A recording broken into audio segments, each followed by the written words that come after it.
Il est temps de jeter un œil sur les médias avec Karim Yayaoui. Bonsoir Karim. Bonsoir. Alors on commence avec l'interview du ministre de la Défense français. Le ministre français qui participe en quelque sorte à l'opération de séduction qui a lieu du côté de la majorité pour essayer de séduire les électeurs du Front National. Et c'est donc Gérard Longuet, le ministre de la Défense, qui s'y colle. Les Inrocks, je vais vous montrer cette page, décrypte un petit peu un article, un entretien plutôt qu'il a donné au quotidien, au journal d'extrême droite Minute. Et en fait, il a eu un constat très clair.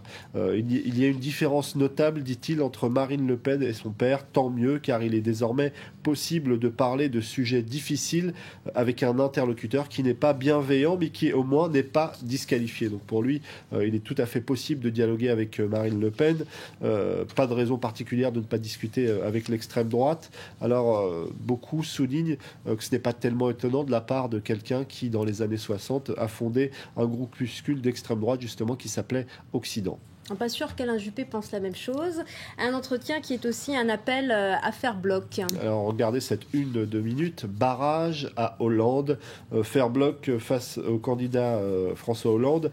Et d'ailleurs, il le qualifie même de candidat socialo-communiste. Il dit, Gérard Longuet, vous imaginez bien que je ne peux pas voter pour la gauche socialo-communiste, une formule dont on pensait qu'elle était réservée au monde politique des années passées.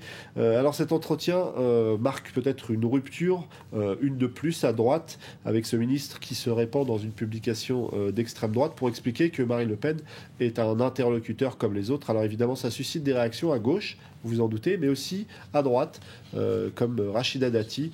On la découvre sur le site de la chaîne de télévision France Télévisions. Rachida Dati se dit choquée par la main tendue de Gérard Longuet à Marine Le Pen via Minute. Donc évidemment, cette stratégie, on va la mener jusqu'au bout. Et à gauche, on montre du doigt, encore une fois, Patrick Buisson, le communicant de Nicolas Sarkozy, qui serait donc derrière cette stratégie qui apparemment sera la stratégie que Nicolas Sarkozy va mener jusqu'à la fin. Alors que Gérard Longuet donc, s'exprime dans Minute, pour Nicolas Sarkozy, il y a trop d'immigrés. Alors on va découvrir quelques images. C'était sur le plateau de BFM, la chaîne d'information continue. Nicolas Sarkozy l'a dit très clairement, à son goût, il y a trop d'immigrés en France. Le système d'intégration à la française ne fonctionne pas et c'en est presque obsessionnel, ce thème de l'immigration.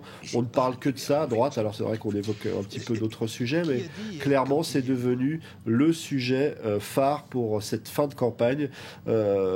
Hier on a découvert un clip de campagne dont une image a été repérée par certains internautes. On l'a décrypté un petit peu hier, ce clip de campagne, mais il y a une image qui provoque énormément de réactions sur Internet.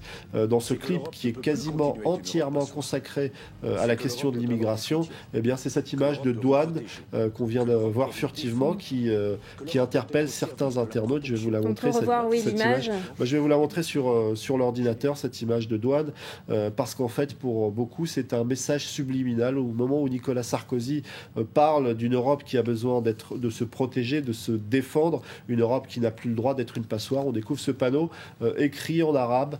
Donc pour certains, c'est un message subliminal qui invite certains électeurs à s'inquiéter d'une invasion du monde arabe. Alors peut-être que c'est tiré par les cheveux, mais tout de même, c'est une drôle de coïncidence. Et les peuples arabes qui viennent de se libérer de leur dictature apprécieront.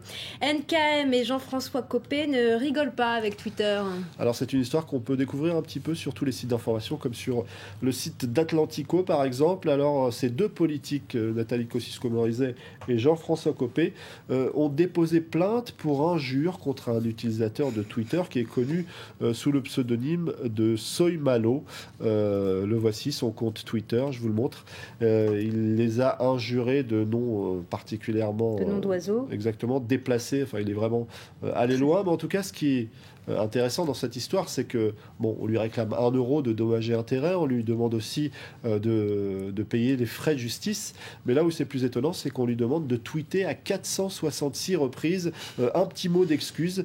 J'ai gravement injurié Jean-François Copé et Nathalie Kosciusko-Morizet, je regrette et je leur présente mes excuses. Alors évidemment, ça vous rappelle peut-être de mauvais souvenirs, mais je suis sûr que vous étiez une bonne élève, ça n'a pas dû vous arriver souvent, mais la maîtresse nous envoyait au tableau écrire... N'empêche qu'il est temps que cette campagne s'arrête, parce qu'on arrive aux insultes de la cour de récréation. C'est exactement ce que dit l'avocat de Nathalie Kosciusko-Morizet et de Jean-François Copé. Il dit en fait la blogosphère est une véritable école et il faut faire le travail de l'instituteur. Alors il a réagi ce blogueur et cet internaute en expliquant que finalement c'est vrai qu'il y était allé un petit peu fort et que les termes utilisés étaient particulièrement déplacés, mais de son côté il considère que depuis des semaines certains hommes politiques insultent les Français plus d'une fois par jour.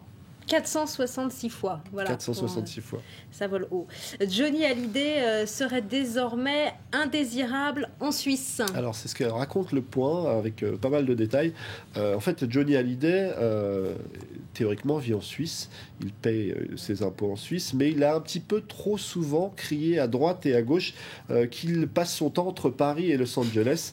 Donc, il a un petit peu froissé les responsables helvètes parce que depuis 2006, il jouit d'un forfait fiscal particulièrement avantageux du côté de Gstaad. Ça s'appelle l'imposition d'après la dépense. Évidemment, ça lui permet de payer des impôts très limités par rapport à ce qu'il paierait en France. Mais en fait, il y a une espèce de règle tacite entre les autorités et ceux qui en profitent. Ça représente à peu près 5000 personnes, dont 2000 Français. C'est qu'il faut au moins faire semblant d'habiter en Suisse. Ce que n'a pas fait du tout Johnny Hallyday. Il n'arrête pas de répéter qu'il est plutôt du côté de Los Angeles. Et finalement, ça risque de lui coûter cher parce que les Suisses qui aiment bien que ça se passe de façon assez confidentielle, eh bien, envisagent sérieusement de mettre Johnny Hallyday à la porte.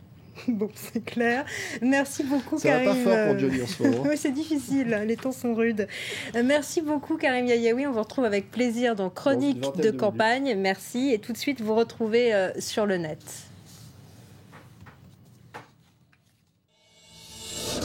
Mercredi à 21h, heure de Paris, François Hollande et Nicolas Sarkozy s'affrontent. Les candidats victorieux du premier tour débattront des questions au cœur de leur programme pendant près de 2 heures. Avec nous, suivez en direct cette étape cruciale de la campagne présidentielle. Le débat Hollande-Sarkozy, c'est mercredi à 21h, heure de Paris, sur France 24.